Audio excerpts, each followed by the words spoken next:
One night, 2 days before Christmas, it started to snow. All night it snowed and snowed and snowed and snowed and snowed. Millions and billions and trillions of big, white, soft snowflakes covered the whole wide world. When morning came, it was quite amazing to see just how much snow had fallen. All the houses, all the trees, all the roads, and all the fields were covered.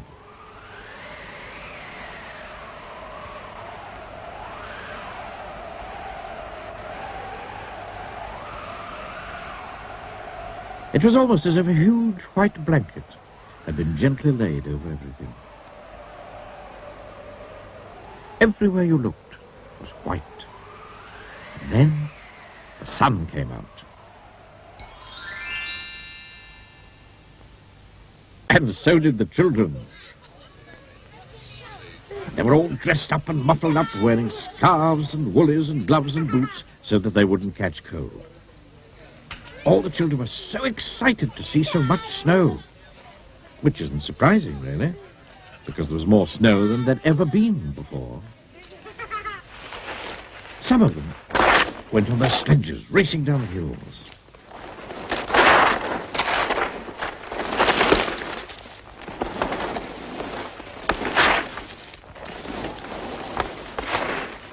Some of them, who didn't have sledges, threw snowballs at each other. One little boy even made a snowball that was as big as himself. And some of the children made snowmen. Then it was Christmas Eve. The children all went home early so that they could go to bed early, so that they could get up early to see what Father Christmas had brought them. But that particular Christmas Eve, Father Christmas was in trouble. And the trouble was that it had snowed so much that Father Christmas was stuck. Well, and truly stuck. There was so much snow that his reindeer simply couldn't pull his sleigh, piled high with all the presents that he had to deliver to all the children. Oh dear, thought Father Christmas to himself. Oh dear me, what am I to do? He sat down on his sack of toys and thought how he could manage to deliver all the presents to all the children before they woke up on Christmas morning. Oh dear me, he said out loud and sighed. Now, it just so happened that Father Christmas had got himself stuck just beside a snowman which one of the children had built. And that gave him an idea, a good idea.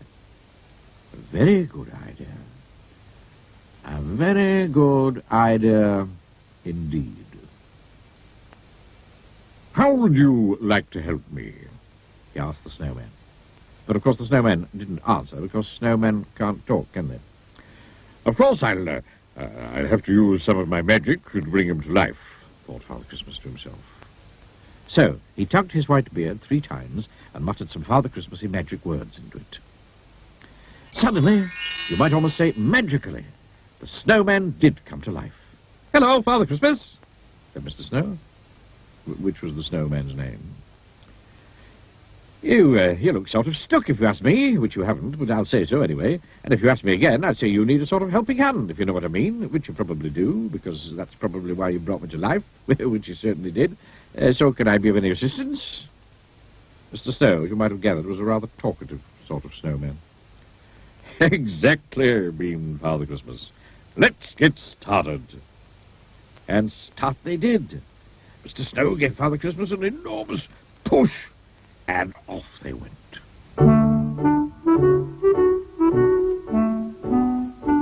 And they divided the work between them.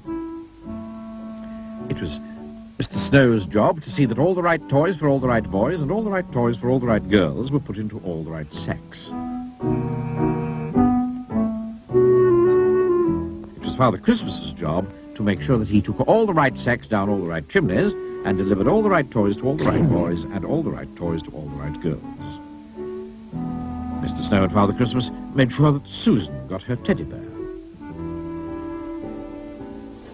Mr. Snow and Father Christmas made sure that Peter got his train.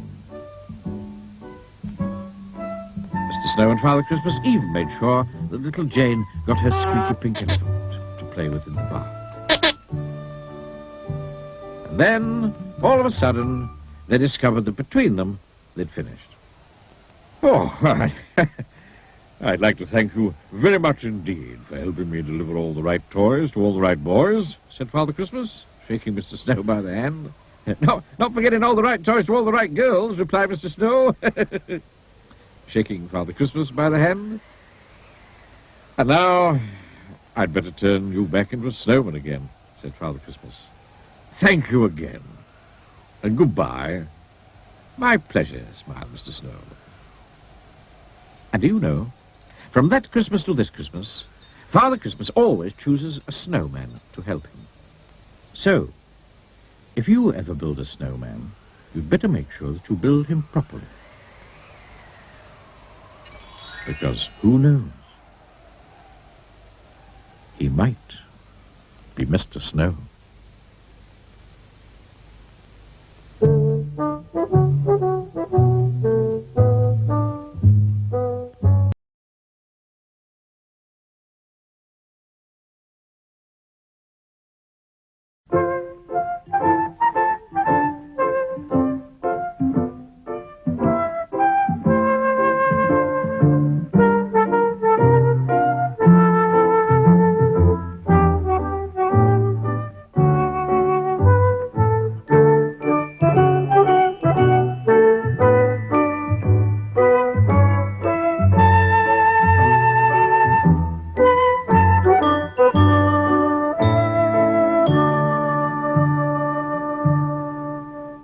This is a story about Mr. Daydream. You know what he looks like, don't you, because you've seen him at the beginning. It's also a story about a little boy called Jack. And you don't know what he looks like, so here's a picture of him. Now, Jack was a very well-behaved little boy. He always ate up his lunch, he always went to bed when he was told, he always said please and thank you. But Jack was a daydreamer. Whenever he was supposed to be thinking about something, he found himself thinking about something else. Daydreaming. One day, Jack was at school. He was sitting at his desk, listening to the teacher talking about history. Suddenly, out of the corner of his eye, Jack saw something outside the window on the grass in front of the school.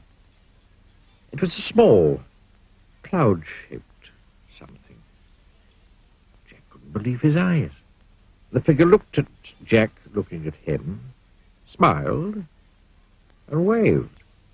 Jack looked at his teacher, who was still talking. Then he got up, quietly, ever so quietly, and slipped out. He crossed the grass to the strange-looking, cloud-shaped figure. "Hello," he said. "Who are you?" "Oh, I'm Mr. Daydream," said the figure. "What's your name?" "Jack," said Jack. I'm going off on an adventure," Mr. Daydream said to Jack. "Would you like to come with me?" "Oh, yes, please," replied Jack. "Very well, then," said Mr. Daydream, and putting two fingers in his mouth, he let out the loudest whistle Jack had ever heard in his whole life. A huge bird swooped down out of the sky and landed beside Jack and Mr. Daydream. "Come on," said Mr. Daydream to Jack, and climbed onto the bird's back. Jack climbed on too. It was really an enormous bird, and there was plenty of room for both of them. "Hold on," said Mr. Daydream. Jack held on, tight. The huge bird flapped its huge wings, and suddenly they were high up in the air. They flew over fields and farms and towns and hills and trees and valleys until they were far, far away from Jack's school. It was very exciting. Mr. Daydream turned to Jack. "How would you like to go to Africa?" he shouted. They were traveling so fast now that Jack just nodded his head and held on even tighter. And suddenly, it seemed in no time at all, there below them was Africa. The bird landed in a jungle clearing. Jack and Mr. Daydream climbed off the bird's back. It was very hot Come on, said Mr. Daydream to Jack. Let's go and explore. So off they set, pushing their way through the jungle. Suddenly, in the middle of a clearing, they saw an elephant. Hello, Mr. Daydream, trumpeted the elephant down its trunk. Would you like a lift? Yes, please, replied Mr. Daydream. And the elephant reached out its trunk, picked him up, and then put him on his back. Then he reached out his trunk again, picked up Jack, and put him on his back. Very high. The elephant carried them through the jungle until they came to a river. Then he set them down on the ground, said, bye-bye, and went off into the jungle. How are we going to cross the river? Jack asked Mr. Daydream. Perhaps I can be of assistance, said a particularly oily voice coming up from the river. They looked, and there was a crocodile. Use my back, suggested the crocodile. It was very helpful. They were halfway across the river on the crocodile's back when the crocodile grinned a rather nasty grin. All teeth and no smile. Then, flicking his enormous tail and shooting Jack and Mr. Daydream up into the air, the crocodile opened his horribly large mouth and waited. It was very frightening. Oh, dear, gasped Jack as he looked down at that enormous mouthful of teeth. Oh, dear. Oh, help! Mr. Daydream, upside down beside him, put 2 fingers in his mouth and let out that very large whistle of his. Suddenly, just as the crocodile's mouth was about to go snap, the big bird swooped down out of the sky. Mr. Daydream and Jack landed right on the bird's back. Phew, said Jack. Foiled again, said the crocodile. Well, I promised you an adventure, didn't I? Grinned Mr. Daydream. You certainly did, said Jack. And now, said Mr. Daydream, I think we'll go to Australia. They did. And Jack learned to throw a boomerang, so that it always came back to him. Now, said Mr. Daydream, I think we'll go to the North Pole. And they did. And Mr. Daydream fell right up to his middle in a snowdrift.